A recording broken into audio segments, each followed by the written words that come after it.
नमस्ते मेरे भाइयों और बहनों। इस वीडियो से हम शुरू करने वाले हैं कॉम्प्लेक्स नंबर्स से। सबसे बेसिक से शुरू करते हैं।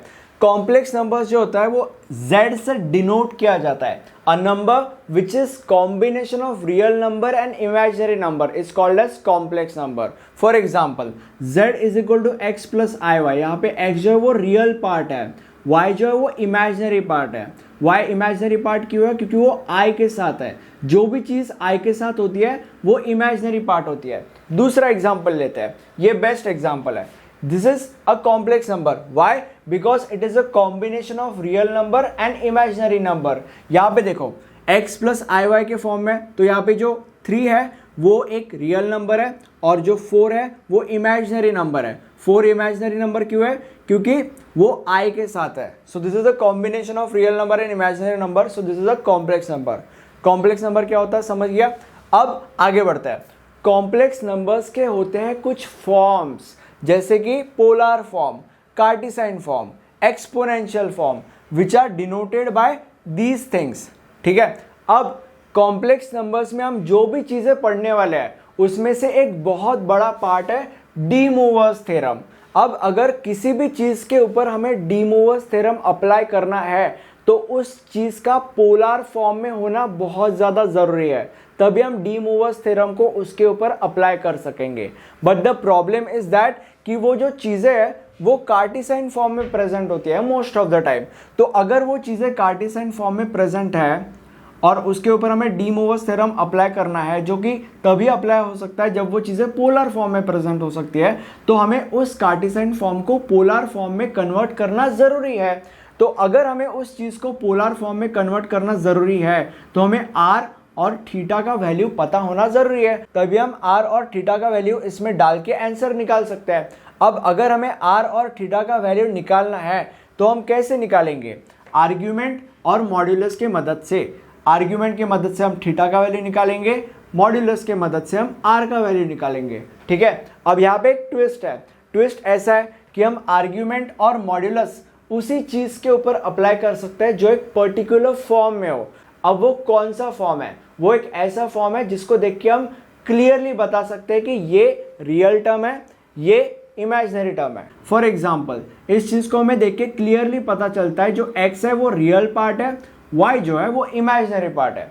अगर ऐसा हम सेपरेट कर सकते हैं तो ही हम आर्ग्यूमेंट और मॉड्यूलस अप्लाई करके थीटा और r का वैल्यू निकाल सकते हैं एंड देन इसके अंदर डाल के वैल्यू निकाल सकते हैं। और अगर ऐसा नहीं है तो उस चीज में हमें कन्वर्ट करना पड़ता है। हम एक एग्जांपल देखने वाले हैं, उसका टेंशन मत लो। ठीक है, सब चीजें समझने वाली है। अब आर्ग्यूमेंट कैसे निकालते हैं?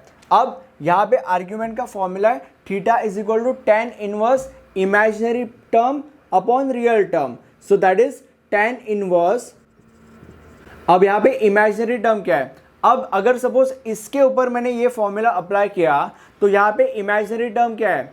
y, क्योंकि i के साथ y है। i के साथ जो भी चीज होती है वो इमेजिनरी टर्म होती है। सो i के साथ y है, इसलिए इमेजिनरी टर्म y है। और यहाँ पे रियल टर्म क्या है? रियल टर्म x है, तो यहाँ पे नीचे x। So tan inverse y upon x is the value of theta. अब अगर इसके ऊपर मैंने ये फॉर्मूला अप्लाई किया तो कैसे होगा? r is equal to under root real term square plus imaginary term square. Real term क्या है? x है, so that is x square plus imaginary term क्या है? y है, so that is y square. So ये r का value है। अब कॉम्प्लेक्स नंबर अगर तुम पढ़ रहे हो तो i का तुम्हें पता होना बहुत ज्यादा जरूरी है। i का वैल्यू क्या होता है? Under root -1। So i square का क्या वैल्यू होगा? i स्क्वायर का वैल्यू होगा -1। i क्यूब का क्या वैल्यू होगा? उसका वैल्यू होगा i square into i, that is -1 into i, that is -i। ठीक है। अब i रेज टू 4 का वैल्यू क्या होगा? i square into i square is equal to -1 into -1, that is +1। i5 का क्या वैल्यू होगा?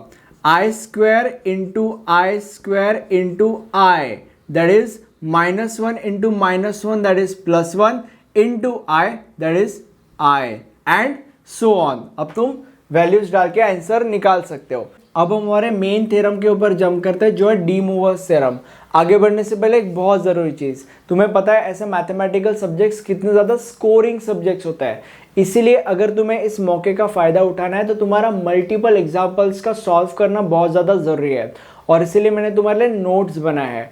नोट्स में मैंने मल्टीपल एग्जाम्पल सॉल्व किए एकदम स्टेप बाय स्टेप, जिसकी वजह से तुम्हारे प्रैक्टिस होगी और एग्जाम में तुम अच्छे मार्क्स स्कोर कर पाओगे।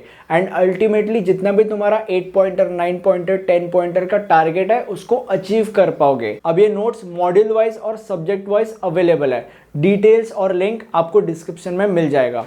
अब डी मूवर्स थ्योरम के ऊपर जंप करता है। डी मूवर्स थ्योरम ये कहता है cos theta plus i sine theta raise to n is equal to this. अब जब ऐसी चीज हमें दी जाती है तब ये जो n है वो अंदर जाता है, और अगर n अंदर गया तो cos n थीटा और आई साइन n थीटा, n इधर आ जाएगा और n इधर आ जाएगा। ठीक है, अब इसके अंदर भी अलग अलग चीज़ें होती है, जैसे कि तब क्या होगा जब n नेगेटिव होगा, या तब क्या होगा जब इधर माइनस साइन आएगा, वगैरह वगैरह वगैरह। तो जब हम इसके ऊपर सम्स वगैरह सॉल्व करेंगे आपको सब चीज़ें क्लियर हो जाएगी, उसका टेंशन नहीं लेना है। ठीक है, अब इसका एक एग्जाम्पल सॉल्व करेंगे हम लोग। Find the modulus and argument of the following this. अब यहाँ पे हमें मॉड्यूलस और आर्ग्यूमेंट निकालनी है। मैंने बोला था कि अगर हमें मॉड्यूलस और आर्ग्यूमेंट निकालनी है तो उसके लिए उस टर्म का एक फॉर्म में होना ज़रूरी है। कौन से फॉर्म में? ऐसे फॉर्म में जिसको देख के हमें रियल टर्म कौन सा है वो एग्जैक्टली पता चले और इमेजिनरी टर्म कौन सा है एग्जैक्टली पता चले। बट यहाँ पे हमें नहीं पता चल रहा है कि कौन सा रियल है कौन सा इमेजिनरी है। अगर तुम बोलोगे कि इसको रियल कर दो उसको इमेजिनरी कर दो तो ऐसे नहीं होगा।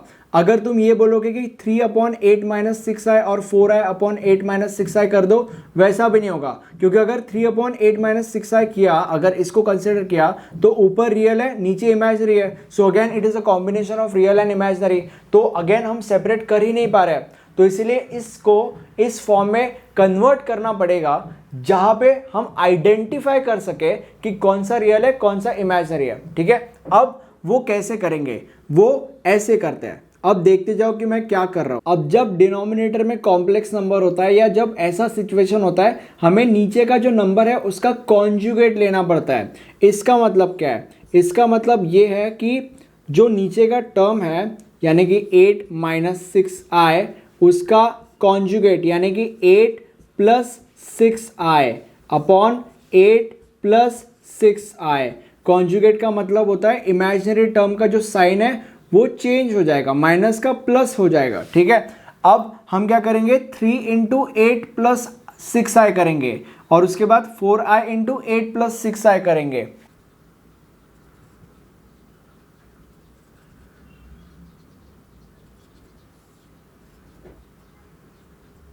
अब यहाँ पे मैंने क्या किया, 3 × 8 that is 24, then 3 × 6 that is 18 और ये i, then 4i × 8 that is 32i, then 4i × 6i that is plus 24i²।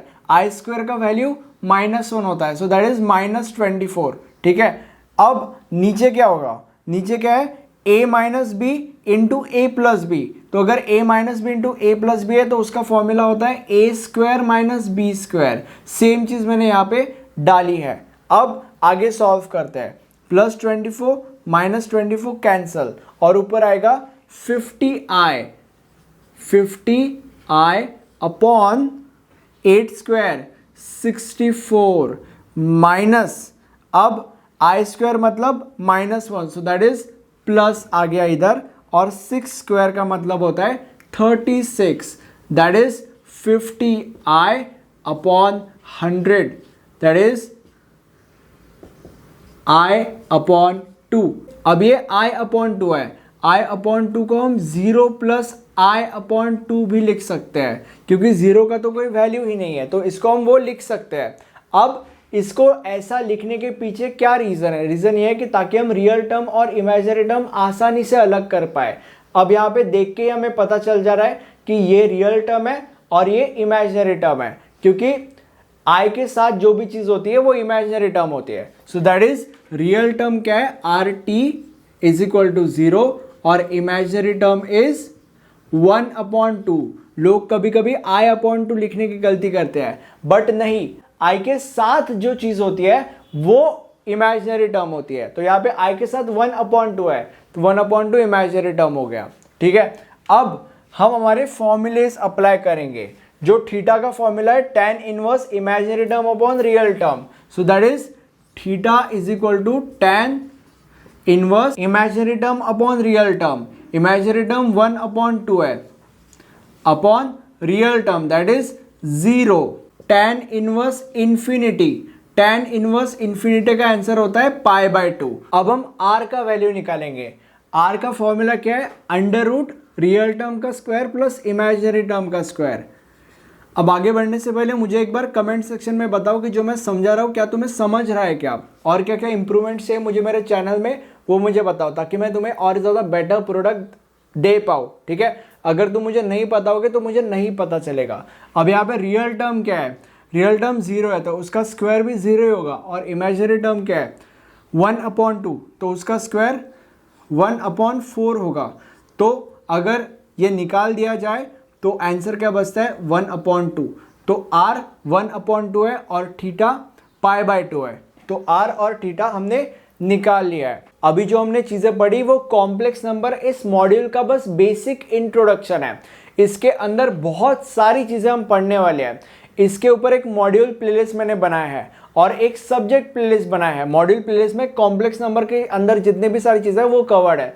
Subject playlist में जो मैथ्स का सब्जेक्ट तुम्हें है वो पूरा का पूरा कवर्ड है।